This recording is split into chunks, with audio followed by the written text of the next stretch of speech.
દક્ષિણ ગુજરાતની જીવાદોરી અને સૂર્યપુત્રી તરીકે પૂજાતી માં તાપીના પ્રાગટ્ય દિવસની આજે શ્રદ્ધાભેર ઉજવણી કરવામાં આવી રહી છે।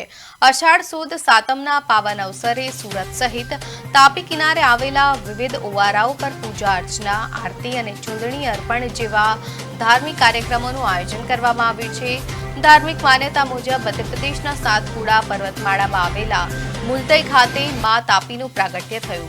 ત્યારબાદ મધ્યપ્રદેશ અને મહારાષ્ટ્રમાંથી વહેતી તાપી નદી ગુજરાતમાં પ્રવેશી સુરત નજીક ડુમ્મસ ખાતે અરબી સમુદ્રને મળે છે।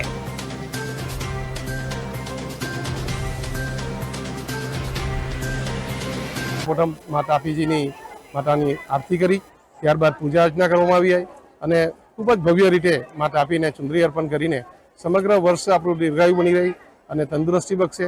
આપણે જળ જીવન છે એની તંદુરસ્તી આપણે સમૃદ્ધ જીવન મળી રહે શહેરીજનોને એવી મંગલ પ્રાર્થના આજે મા તાપીની આરતી સાથે શહેરીજનો પ્રતિ કરવામાં આવી છે। અને મને લાગે છે કે આજે જે રીતે ભજન સંધ્યા સાથે ભજન મંદિરની એ સાથે આરતીનો માહોલ છે, અહીંયા યુવા પેઢી